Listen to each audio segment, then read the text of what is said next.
You're killing me, Smalls.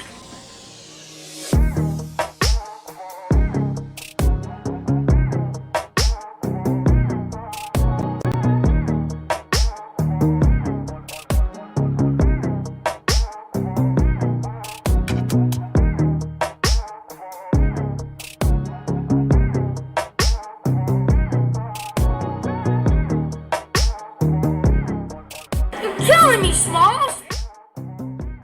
The communist program for revolution in America is divided into two phases, violent and nonviolent. Both types of revolution are being used against us today. Both are enhanced by the presence of the other, and both lead to exactly the same destination. Here is a book that I think ought to be in every home library. It's entitled Color, Communism, and Common Sense by Manning Johnson. He was appointed to the National Negro Commission of the Communist Party, USA. But after many years, Manning Johnson finally came to the realization that the communists weren't the least bit interested in improving the conditions of the Negro people.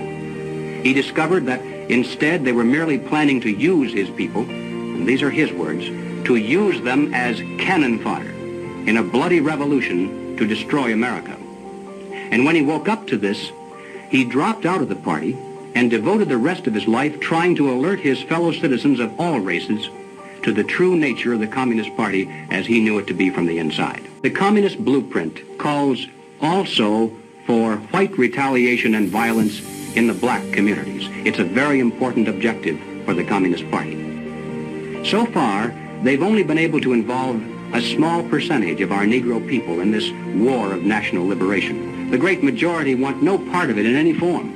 But the one sure way to change that is to have white vigilante groups striking into the Negro sections supposedly to seek revenge. We mustn't kid ourselves into thinking that the communists have placed their agitators only into the black communities. They're working both sides of the street. They want hatred, violence, and bloodshed between the races, and they don't care how they get it or whom they use, even children if necessary. The nonviolent phase of revolution actually is more important to the communists and more potentially dangerous to us.